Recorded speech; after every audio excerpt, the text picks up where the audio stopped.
और लंदन में अहम तैनाती पर फासले बढ़ रहे हैं। गैर यकीनी सूरत हाल क्या पाकिस्तान के मफाद में है? नून लीग मुल्क को बहरानों में क्यों धकेल रही है? इमरान खान आईनी और जमहूरी रास्ता निकालने की कोशिश कर रहे हैं। तहरीक इंसाफ के वाइस चेयरमैन शाह महमूद कुरैशी की खारिया में न्यूज कॉन्फ्रेंस। कहा, नवाज शरीफ तैनाती के मामले में हमेशा जूनियर को सीनियर पर तरजीह देते रहे हैं। मार्च का आर्मी चीफ की तैनाती से कोई ताल्लुक नहीं।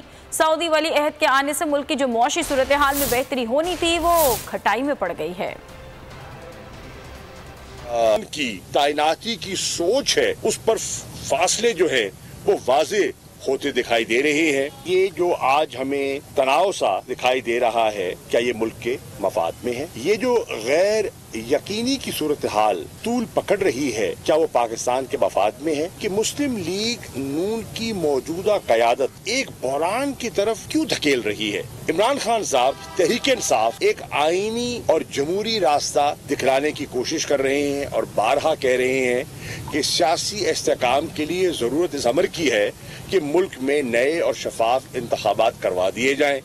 नवाज शरीफ साहब को 5 मरतबा एक अहम तैनाती जो आर्मी चीफ की होती है, ये मौका मिलता है। 5 मरतबा वो सीनियोरिटी के प्रिंसिपल को पसे पुश डालते हैं। बहुत अहम दौरा होना था और क्राउन प्रिंस मोहम्मद बिन सलमान ने तशरीफ लाना थी पाकिस्तान। बात है कि वो दौरा मुलतवी हो गया है और वो ख्याल था कि उनके आने से जो इन्वेस्टमेंट्स आएंगी, हमारी इकोनॉमी को जो फायदा होगा, लगता है कि अब खटाई में पड़ गया है।